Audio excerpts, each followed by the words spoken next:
Now, why am I getting this feeling that this year is going to be really expensive when it comes to a smartphone? Because Xiaomi launched the 11i for more than 25,000 rupees. Now, Realme is launching the Realme 9i, successor to the Realme 8i, at about 14,000 rupees, and it comes with Snapdragon 680 processor. This is the first phone that I am testing with Snapdragon 680.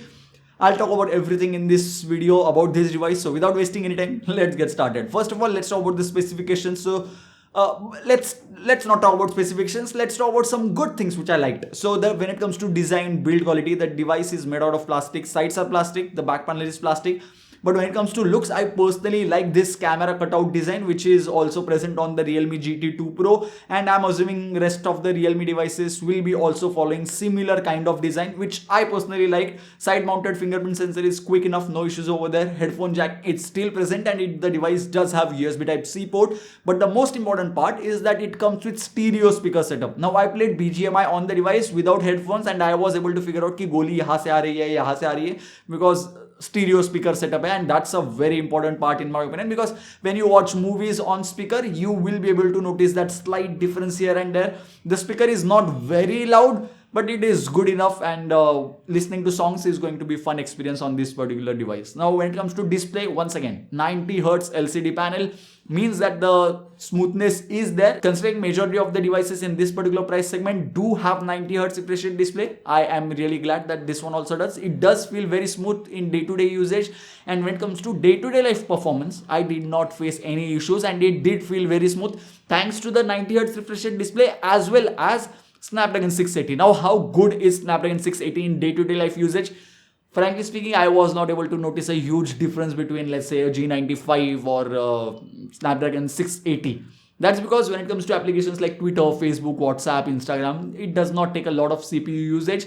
You will be able to notice a difference if you put them side by side and open the applications at the same time. But overall, in day-to-day life usage, it was pretty good experience in my opinion. But now let's talk about some other things which I did not really like that much. First of all, let's start with the pricing. So the device is priced at, let's say, 14,000 rupees. I'm not exactly sure about the pricing.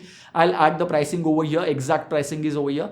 But the thing is, last year's Realme 8i was launched with G96 processor. That's like a god tier processor when it comes to budget segment devices, and this device comes with 680. Now if you are a gamer, then I feel like Realme 9i is something which I will not recommend, because BGMI, Free Fire, all these games, let's talk about BGMI. The maximum setting that you can get is smooth and not even ultra. It's just high, meaning 30 FPS is the maximum that's possible, not even 40 FPS, which is quite surprising, because G96, G90T, G95, G88, all these devices will give you constant 40 FPS inbuilt into the game. If you use some other hack, then you will be able to get 60 FPS, and the performance is pretty good, 50 to 60 FPS on G90 or G95 or G96 wale devices. But this device does not even have the 40 FPS option, so that was quite surprising. But when I played BGMI on this device, the experience was really good. That's that's because it is limited to 30 FPS, and Snapdragon 680 is not a weak processor, but 30 FPS में तो भाई कोई भी processor अच्छा ही perform करना चाहिए at the price tag of 13,000 rupees. So 680 should definitely give constant 30 FPS, which did happen on the device.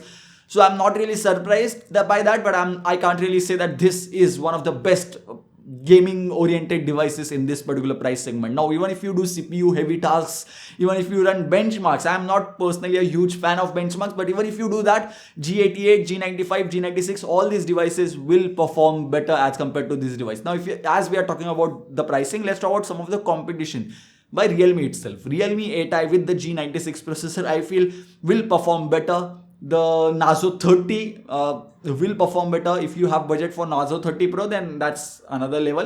Let's not get into Nazo 30 Pro, but even the Redmi 10 Prime also will, with G88 processor, will perform better when it comes to gaming. As I said earlier, day-to-day life usage में you will not be able to notice a lot of difference. Like 1 second का difference नहीं है, side by side रखोगे थोड़ा सा notice हो सकता है.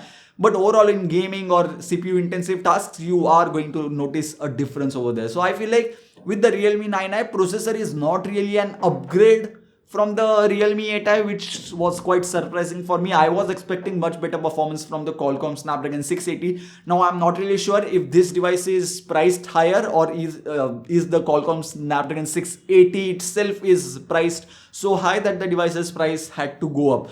Not sure about that. Now let's talk about the camera, because this one does not have ultra wide angle lens. Once again, I was very surprised, shocked actually, because the Nazo 30 also does not have ultra wide angle lens. That's fine, but the Nazo 30 does have ultra wide angle lens, and the Redmi 10 Prime also has ultra wide angle lens. Now, having ultra wide angle lens, maybe Redmi 10 Prime has okayish ultra wide angle camera, but at least it has that option.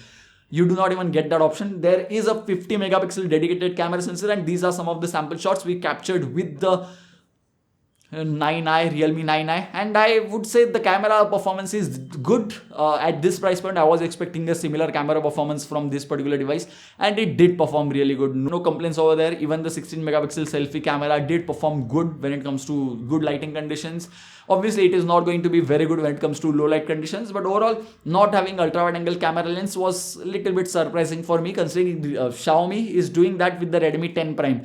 Now, the most important question which comes to my mind is that, is it going to be the case that last year devices, are they going to be better choices as compared to this generation? Because Realme 9i, Realme 8i feels like a better device. Now I will be doing a comparison between Xiaomi Mi 11i and the GT Master Edition, Realme GT Master Edition. Now, does GT Master Edition feel like a better deal because of the sweet price point? Last year it might be a little bit extra overpriced, not overpriced, but not that aggressively priced. But after the launch of 11i, this GT Master Edition feels like a very good deal. So is that going to be the case with all the budget devices? I'm not really sure. We are just in the January of 2022. Let's see what happens in the future. You do get 33-watt dark charging support with the Realme 9i, so that's another good thing. This will not charge your device in like 20 minutes, but that's completely fine. It will charge your device to, let's say, 50-60% in 30 minutes, and full charge should be done in about an hour. So that's not an issue over there. Overall, I feel like, should you buy this device? It's a good one. If you are a gamer, definitely you should look at other options. Definitely. If you are not a gamer, then this is a decent choice in my opinion. Realme themselves have slightly better options available with Nazo 30, which is one of my favorite devices. If your budget can be extended to till, let's say, Nazo 30 Pro, that's even better device. I'm waiting for the Realme 9 series of launch, like Realme 9 Pro. I feel like those devices will be even more aggressively priced, and Nazo 40 series, so we all know Nazo 30. I'm still talking about that device which was launched last year. So Nazo 40 is going to be a killer of a device as well. And I guess that's pretty much it for this particular video. What are your thoughts on the Realme 9i? Let me know about that in the comment section box below. If you enjoyed this video, give this video a thumbs up, subscribe to the channel if you haven't already. So yeah, thank you guys. Thank you for watching.